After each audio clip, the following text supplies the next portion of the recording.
coming in, was it kind of a case where sooner or later power plays, they're going to connect on them? They're going to get one up sooner or later? Yeah, it's part of the game. You have to continue to do well. I mean, one was a 5-on-3 goal there for, it was a pretty extended 5-on-3. So, it's part of the game. Did you like your first and third period?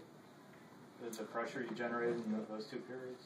Yes, I liked our game overall. It was a situation where we had numerous scoring chances. We didn't score in the power play. We had 12 to 13 grade A chances to score goals just on the power play alone. That's not counting 5-on-5. And the issue was the second period was marred with penalties, and really that took away from a little bit of momentum because you're killing for that long in the second. Some of you guys get frustrated with some of the penalties being called against them. 10 grade East penalty, for example.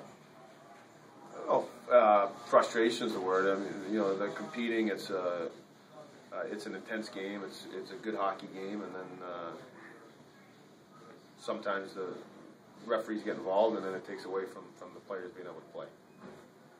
How much does you had 39 shots. How much does goaltending play into keeping you guys off the scoreboard tonight?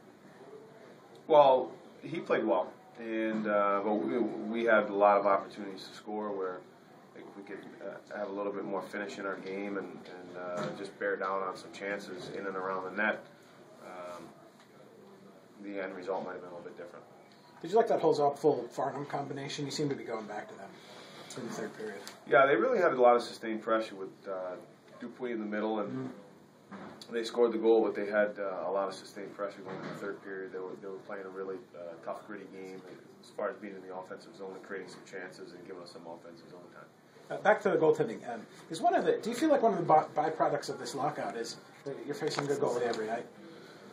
I hadn't thought of that really before this week. Yeah. You're facing good goalies, you're facing good players every night, but particularly everyone has so much more depth at goal where you might have if there's no injuries or where there might be a starter that gets called up. So every organization's 2 to 3 guys deep in there. You since the 0-4 start, you guys are 5-2, but the only 2 losses are to Hershey. Is that like sting because they're a rival? No. It's it's part of the game, particularly at this point in the year, and it's still the process of the first 20 games where you get into your identity, you're playing, and we want to win every game, whether it's Hershey or anybody else. We want to be able to win the games, and it stings when you lose, no matter who it's to. But we'll take what was good and bad out of the game, and then we got to make sure we're ready for Portland tomorrow.